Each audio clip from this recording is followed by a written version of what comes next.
Hello there. This is an astrological forecast for Leo for March of 2012. This also applies if you have a Leo ascendant. This month, two big things happening. We've got Mercury retrograde from the 12th of the month until the 4th of April, and we've got Mars retrograde all month. So what's this going to mean for you, my Leos? Well, we've got Mars retrograde in your second house of finance. So Mars retrograde only happens every 2 years and 2 months, and the fact that it's happening in your house of money means that this is a very important time to look at the energy you're putting into making money, what your financial goals are, whether you feel as though you're going in the right direction or not. And while Mars is retrograde, this slows you down a bit. It slows you down so you're able to see what it is that you're doing better. And it's very important that you look at what you want and why you want it financially. What is it that you're looking to achieve? It's also a time when there could be conflicts with other people around money, around possessions, around real estate. And it's important that you get clear about what it is that you want to do to make money, and what you're doing right now and what you may need to change in order to make money.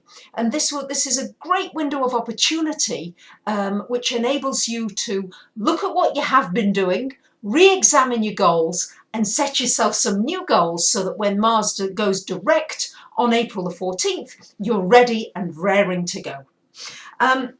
We've got this Mercury retrograde is going to be in your 9th house, much happening this month in the finance houses for you, my dear Leos. So it's going to be a reassessment of your finances. You need to be careful as well with Mars, even though it's retrograde in that second house, about wasting money, wasting resources, spending things where you could have maybe saved some money. So very important to get a little bit more canny, maybe go to bargains, particularly during Mercury retrograde.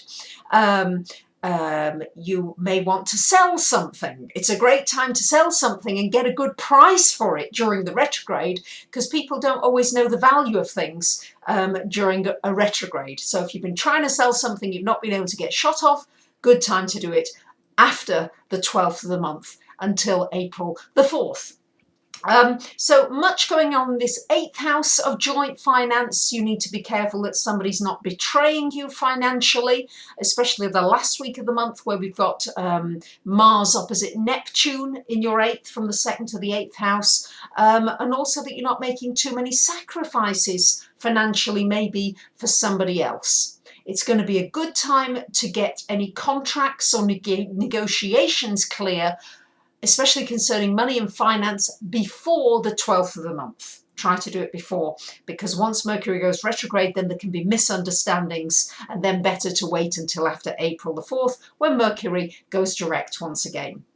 The second week of the month, we've got a lovely aspect. We've got Jupiter conjunct Venus for most of the month in your 10th house of career and work. So this could bring some really good opportunities in your work area.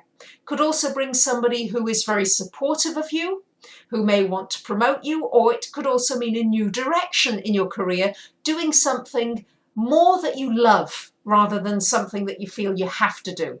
And it could also bring a love relationship with somebody at work. That's particularly starting in the second week of this month.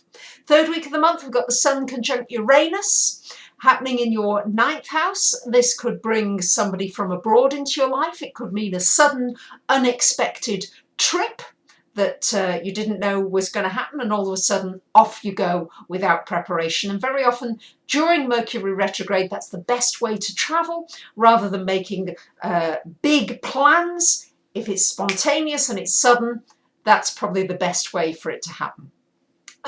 Last week of the month, we've got the Sun square to Pluto for you, 6th to 10th house.